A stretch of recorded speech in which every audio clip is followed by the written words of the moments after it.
Vamos a estudiar un poquito la palabra aquí en Lucas capítulo 10. Vamos a ir por el verso 25. Lucas 10, 25. ¿Ya lo tenemos? Bueno, vamos a analizar algunas cosas. Dice, he aquí, un intérprete de la ley se levantó y dijo para probarle. Un intérprete de la ley era un escriba, una persona muy preparada, una persona que había estudiado la ley, que sabían en qué consistía la ley de Dios, y ellos se dedicaban prácticamente a aplicar cada parte de la ley de Dios a los casos prácticos de la vida cotidiana. Pero este intérprete de la ley, este escriba, este maestro de la ley, le hizo una pregunta a Jesús, pero con un propósito. ¿Cuál era el propósito? Probarle, para saber si lo que iba a contestar Jesús estaba bien o estaba mal.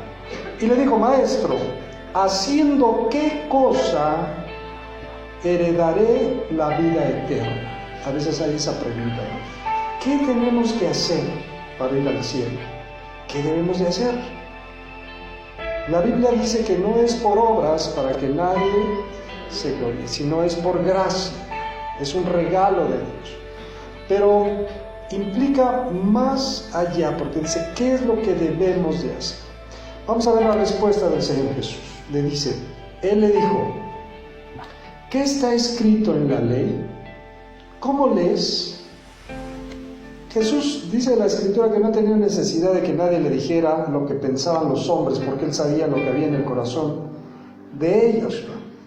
Y este hombre era un intérprete de la ley, era un experto en la ley de Dios, así que Jesús le contesta con una pregunta, le dice, ¿qué está escrito en la ley?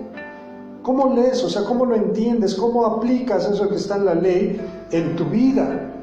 Aquel respondiendo dijo, ahora se invierten las cosas, ¿no? Aquel le preguntaba a Jesús y Jesús le pregunta y ahora el intérprete de la ley le contesta. Dijo, amarás al Señor tu Dios con todo tu corazón, con toda tu alma y con todas tus fuerzas y con toda tu mente y a tu prójimo como a ti mismo. Él no tenía más que preguntar, ¿verdad? Ahí estaba la respuesta. ¿En dónde? En la palabra, en la ley. Y le dijo Jesús, bien has respondido, haz esto y ¿qué va a pasar? Y vivirás. Pero él, queriendo justificarse a sí mismo, dijo a Jesús, ¿y quién es mi prójimo? O sea, ya le habían dado la respuesta, ya él conocía cuál era la situación. Pero a veces, como ese hombre, nosotros, aunque conocemos la palabra de Dios, le tratamos de dar una vuelta para no hacer lo que dice ahí, sino para hacer lo que nosotros queremos. Él respondió bien. La respuesta es, amarás al Señor tu Dios con todo tu corazón y con toda tu alma y con todas tus fuerzas y con toda tu mente y a tu prójimo, ¿qué? Y entonces él pregunta, bueno, pero ¿quién es mi prójimo para que yo lo ame? Aquí está la famosa parábola del buen samaritano, vamos a leerla, aunque no es el tema del estudio. Respondiendo Jesús dijo, un hombre descendía de Jerusalén a Jericó y cayó en manos de ladrones, los cuales le despojaron e hiriéndole se fueron, dejándole medio muerto. Aconteció que descendió un sacerdote por aquel camino y viéndole pasó delante. Miren, lo vamos a analizar para entender. El sacerdote era un hombre que estaba puesto por Dios para guiar ¿a quién? Al pueblo. Era una especie de intermediario entre los hombres y Dios. Él presentaba las ofrendas, los holocaustos, ¿delante de quién? Delante de Dios. Entonces uno podría decir, bueno, ¿cómo este hombre que conocía de Dios vio al necesitado y se pasó de qué? Bueno, él sabía que en la ley, y sobre todo en los sacerdotes, el sacerdote tenía que estar purificado, tenía que estar limpio. Y una cosa que podía contaminar al sacerdote es que tocara a un hombre muerto y no sabía si este hombre estaba vivo o estaba qué.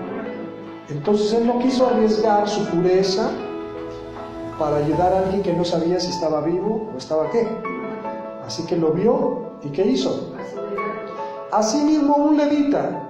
Los levitas, emparentados también con los sacerdotes, pero ellos estaban dedicados única y exclusivamente al servicio de la casa de Dios. Eran los que se encargaban de recibir las ofrendas, de entregarlas, de matar a los animales, de destazarlos, de limpiar, de preparar. Todo lo que había que hacer en el templo lo hacían ¿quiénes? Ellos también tenían un conocimiento de la ley y de las ordenanzas de Dios. Y dice que llegando cerca de aquel lugar y viéndole, ¿qué hizo también? También él conocía esto, el riesgo de contaminarse con un muerto. Entonces, dice, pero un samaritano, ahí ya se rompía el asunto. Los judíos y los samaritanos no se llevaban. ¿Quiénes eran los samaritanos?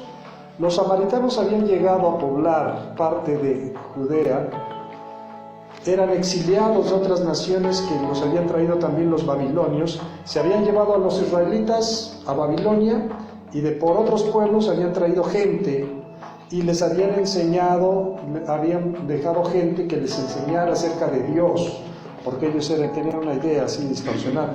Ellos pensaban que cada territorio tenía su ¿qué? Su Dios, así que los que trajeron les dejaron para que les enseñaran la ley de Dios, para que no enojaran al Dios de esa tierra. Pero los samaritanos no eran judíos, aunque conocían de Dios y adoraban a Dios también. Había una rivalidad entre los judíos y los... Pero dice que este samaritano, aunque también sabía algo de la ley, que iba de camino, vino cerca de él y viéndole, ¿qué pasó? Fue movido a misericordia. La diferencia. Y acercándose, vendó sus heridas y echándoles aceite y vino, y poniéndole en su cabalgadura, lo llevó al mesón y cuidó de quién.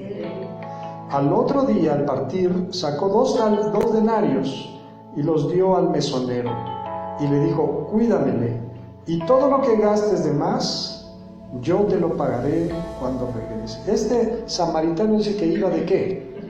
De viaje, iba de viaje, de la gente que se dedicaba tal vez al comercio, pero él al ver a este hombre, no sabía si estaba vivo, estaba muerto, hubo un sentimiento en él, dice que fue movido ¿a qué?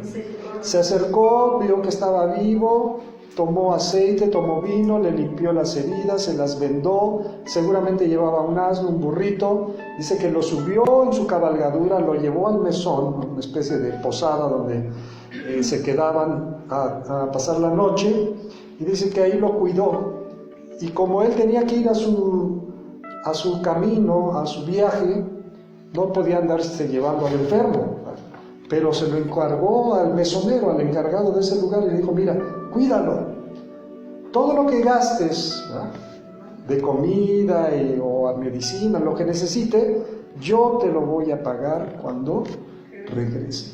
¿Quién pues de estos tres, o sea, los tres conocían de Dios, los tres conocían de la ley, los tres sabían esos mandamientos que acabamos de leer? Amarás al Señor tu Dios de todo tu corazón, con toda tu alma y con todas tus fuerzas y con toda tu mente, y a tu prójimo, ¿qué? Los tres lo sabían, los tres lo conocían. ¿Quién pues de estos tres te parece que fue el prójimo del que cayó en manos de los ladrones? Él dijo, el que usó de misericordia con él. Entonces Jesús le dijo, ve y haz tú, ¿qué? Lo mismo. El prójimo es no el que hace algo por nosotros, sino por el que hacemos, ¿qué? Algo, por el que hacemos misericordia. Pero bueno, el centro del mensaje es el asunto de que a veces conocemos la palabra de Dios, pero no sabemos cómo aplicarla. ¿En dónde? En nuestra vida. Y si no sabemos aplicarla en nuestra vida, pues vamos a estar con problemas, porque la palabra es para que la apliquemos. ¿Dónde? Vamos a ver un ejemplo en el libro de Esdras.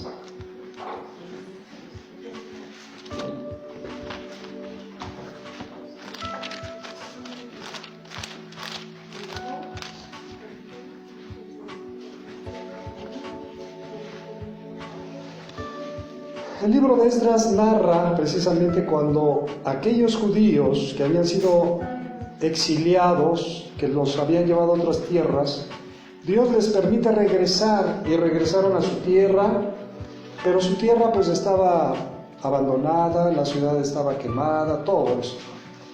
Pero también había otra situación, habían dejado de cumplir la voluntad de ¿quién? De Dios, de seguir leyendo la Escritura y de aplicarla a su vida. Habían dejado de hacer esas cosas. Ya estamos en Esdras 10.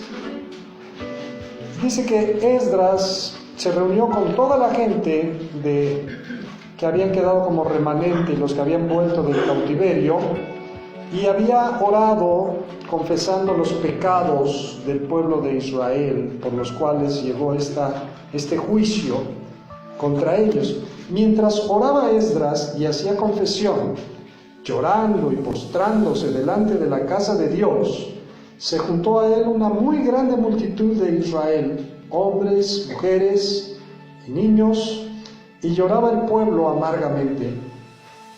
Entonces respondió Secanías, hijo de Jehiel, de los hijos de Elam, y dijo a Esdras: nosotros hemos pecado contra nuestro Dios, pues tomamos mujeres extranjeras de los pueblos de la tierra, mas a pesar de esto, ¿qué?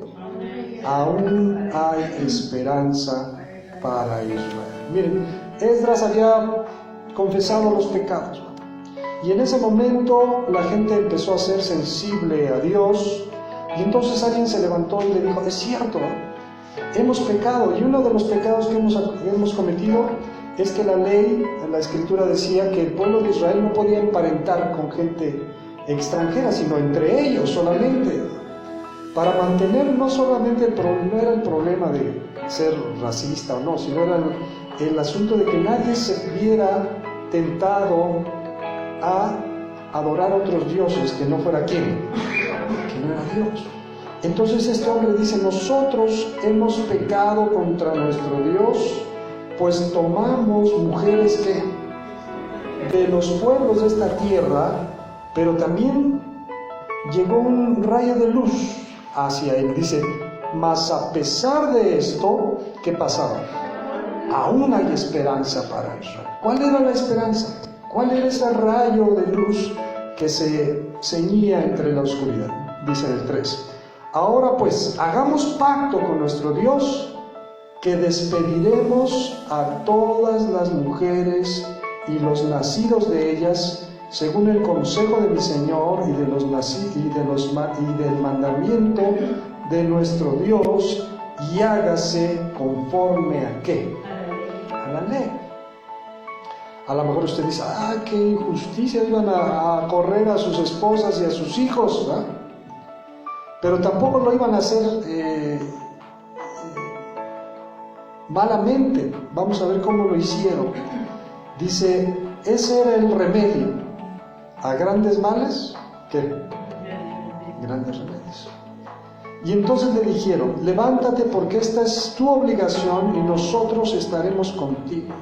Esfuérzate y pon manos ¿a qué? Ahora, no era un asunto así de decir: sí, pues ya váyanse, ¿verdad? Sacarlos de la casa y que se vayan. No, tenía que ser todo también legal y tenía que ser todo conforme a la ¿qué? A la ley. Si ellos habían casado, se tenían que ¿qué? Que divorciar, y había que levantar un acta y había que darle a la mujer una parte, una porción, para que ella pudiera ¿qué? Vivir, y a los hijos, ¿verdad?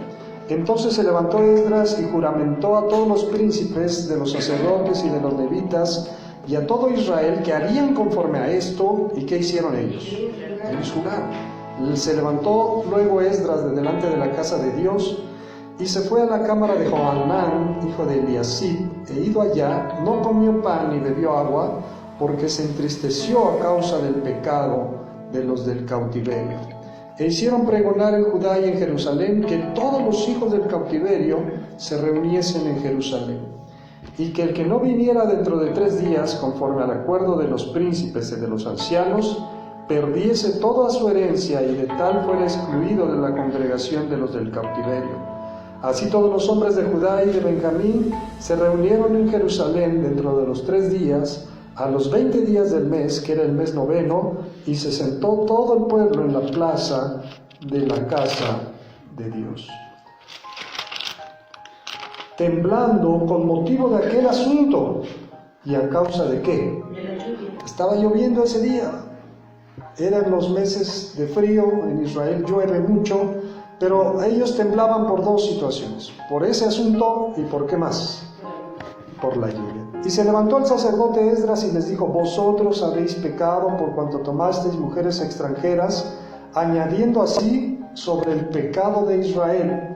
Ahora pues dad gloria a Jehová Dios de vuestros padres y haced su voluntad, y apartaos de los pueblos de las tierras y de las mujeres extranjeras.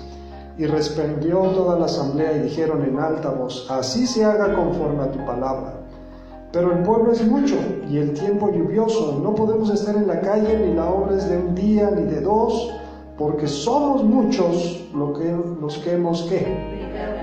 Sean nuestros príncipes los que queden en lugar de toda la congregación, y todos ellos que en nuestras ciudades hayan tomado mujeres extranjeras vengan en el tiempo determinado, y con ellos los ancianos de cada ciudad y los jueces de ellas, hasta que apartemos de nosotros el ardor de la ira de nuestro Dios. ¿Sobre qué? Entonces se organizaron, iban a venir poco a poco de las familias que habían tenido este problema para irlo solucionando poco a poco, pero la idea es que habían jurado serle fieles a quién, a Dios. Ahora vamos a Nehemías, que es el libro que sigue.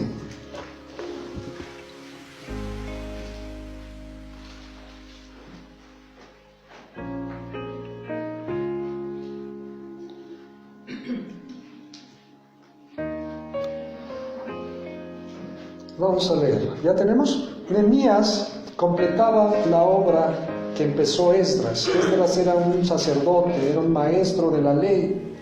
Nehemías vino como gobernador de Judá y de Jerusalén para reconstruir la muralla de la ciudad de Jerusalén. Y entonces dice: aquel día se leyó en el libro de Moisés, oyéndolo el pueblo. Nehemías 13:1. 13:1, ¿ya lo tenemos? Aquel día se leyó en el libro de Moisés, oyéndolo el pueblo, y fue hallado escrito en él que los amonitas y moabitas no debían entrar jamás en la congregación de ¿quién? Quiere decir que ellos no podían emparentar con esos pueblos, ni con los amonitas, ni con ¿quién? Los moabitas. Por cuanto no salieron a recibir a los hijos de Israel con pan y agua, sino que dieron dinero a Balaam para que los maldijera, mas nuestro Dios volvió la maldición en bendición. Cuando oyeron pues la ley, separaron de Israel a todos los mezclados con ¿qué? Y antes de esto el sacerdote Eliasib, siendo jefe de la cámara de la casa de nuestro Dios, había emparentado con Tobías. Tobías era un moabita. Si había emparentado con Tobías, quiere decir que él se había casado con una ¿qué? Con una moabita, hija de Tobías. Y le había hecho una gran cámara en la cual guardaban antes las ofrendas, el incienso, los utensilios, el diezmo del grano, del vino y del aceite que estaba mandado a dar a los levitas, y a los cantores y a los porteros, y la ofrenda de los sacerdotes. ¿Qué hizo este hombre? Eliasib era un sacerdote, y en el templo había cámaras donde guardaban estas cosas, el diezmo, que era en especie, vino, aceite, grano, etc. Entonces, una de esas cámaras él sacó todo lo que era de Dios y le hizo una casita al suegro, ¿no? Y ahí lo tenía. Y muchos dirán: bueno, ¿qué de malo tendría? Bueno, pues es que iba en contra de la voluntad de ¿quién?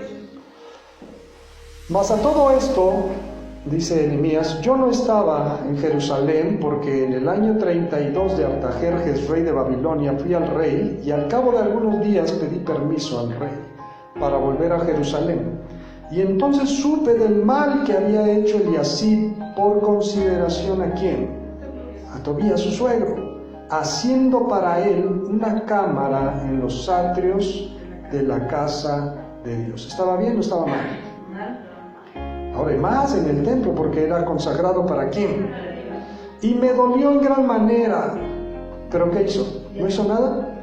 Y arrojé todos los muebles de la casa de Tobías fuera de la cámara, y dije que limpiasen las cámaras, e hice volver allí los utensilios de la casa de Dios, las ofrendas y el incienso. Encontré asimismo que las porciones para los levitas no les habían sido dadas, y que los levitas y cantores que hacían el servicio habían huido cada uno a su heredad. Entonces reprendí a los oficiales y dije: ¿por qué está la casa de Dios como? Y los reuní y los puse en ¿dónde?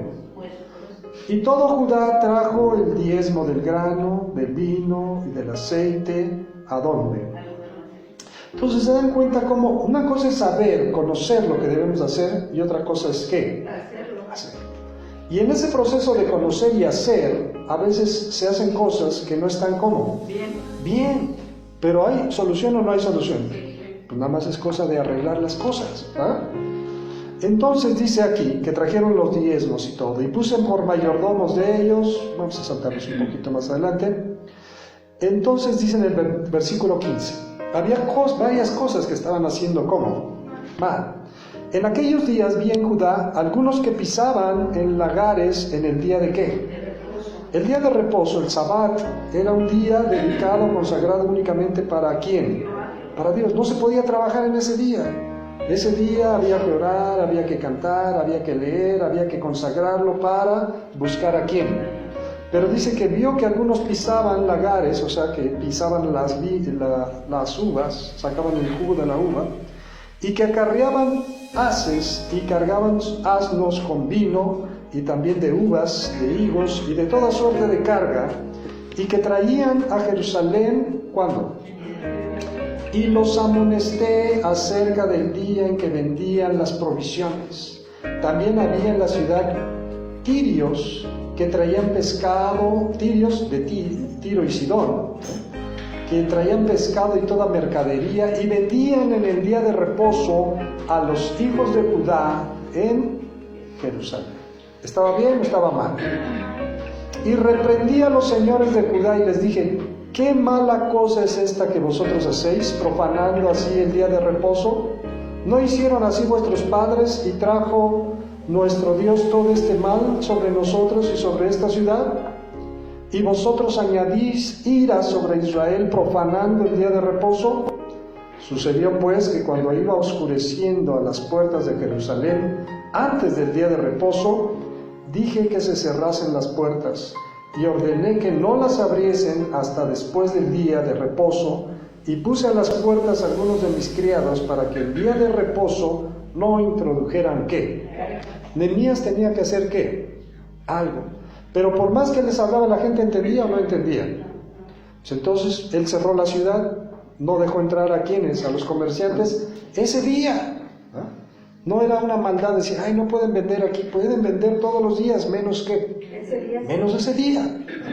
Y se quedaron fuera de Jerusalén 1 y 2 veces los negociantes y los que vendían toda especie de ¿qué? Ellos se quedaban afuera de la ciudad esperando para que el otro día entraran, pero con la esperanza de que se iban a cansar y que un día los iban a dejar entrar. ¿Qué hizo Nehemías en el 21? Y les amonesté y les dije: ¿por qué os quedáis vosotros delante del muro? Si lo hacéis otra vez, os echaré mano. Desde entonces no vinieron el día de reposo. Miren, si nosotros apapachamos las cosas que están mal delante de ¿quién? ¿A quién le va a pedir cuentas Dios? A nosotros. Entonces se debe de cortar eso, pero no así medio cortar. Se debe cortar ¿cómo? Completamente. Y dije a los levitas que se purificasen y viniesen a guardar las puertas para santificar el día de reposo. El 22.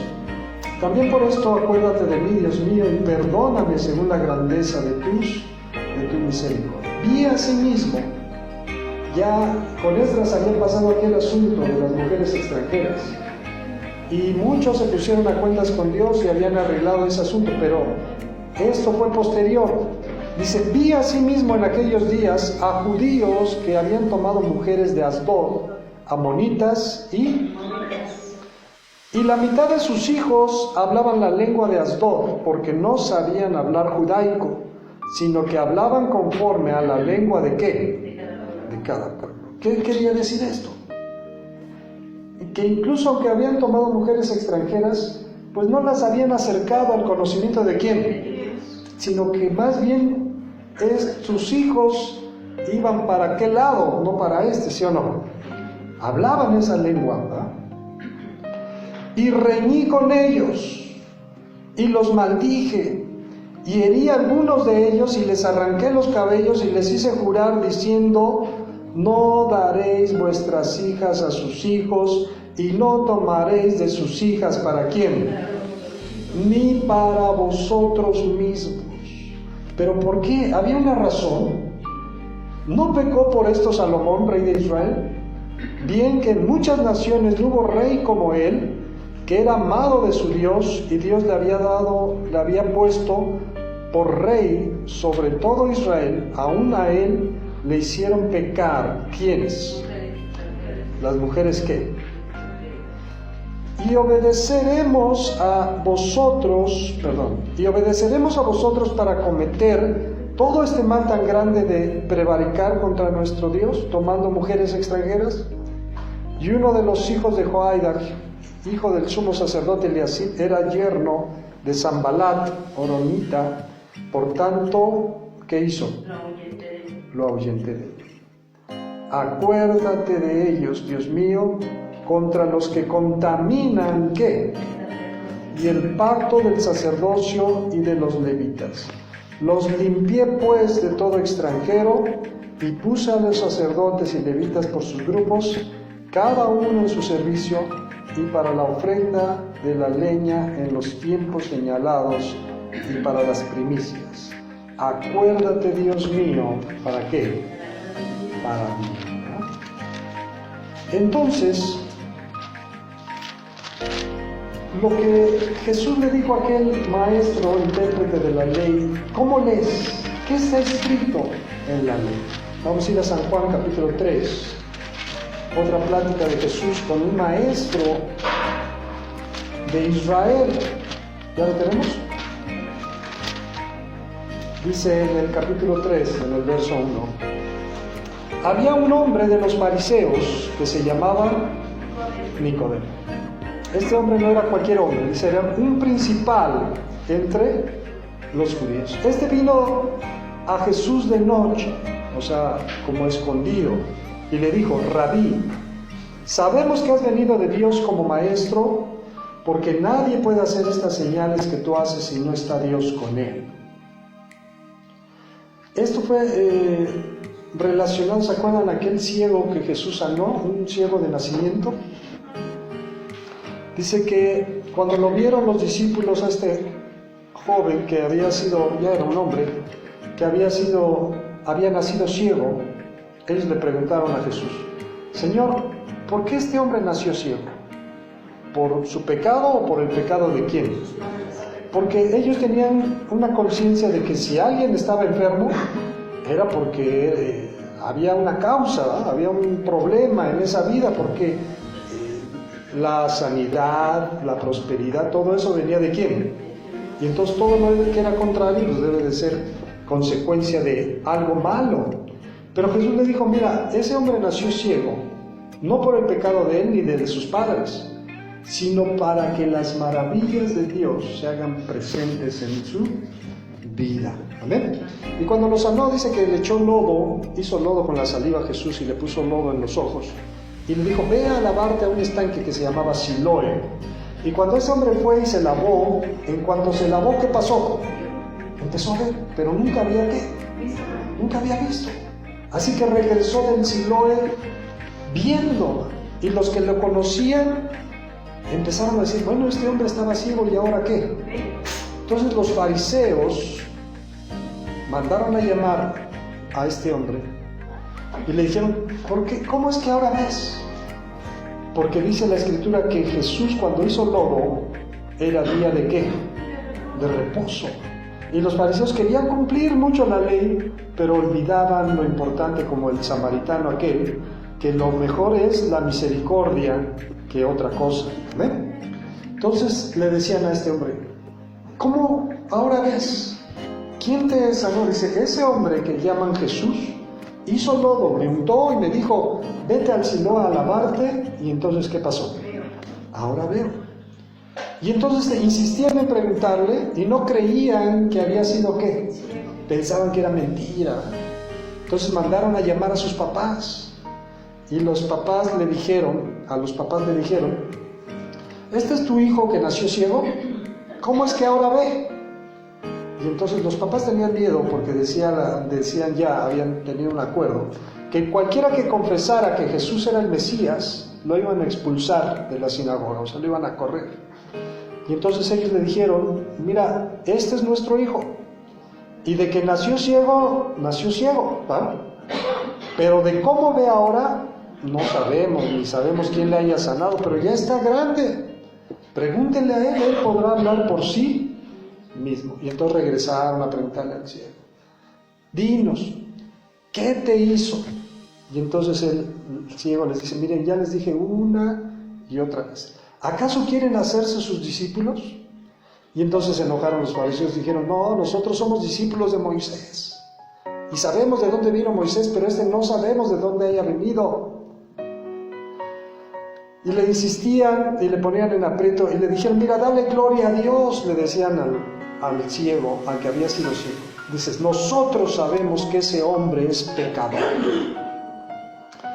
Y entonces el ciego les da una razón y les dice, bueno, si es pecador, yo no sé, pero yo sí sé una cosa, que yo estaba ciego, ¿y qué? Y ahora veo. Y sabemos que Dios no oye a los pecadores, pero si uno es temeroso de Dios, a ese Dios oye. ¿Amén?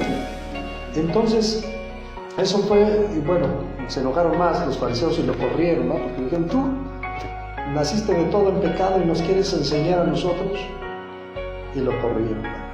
Bueno, pues viene aquí, dice, porque nadie puede hacer estas señales que tú haces, si ¿qué pasaba?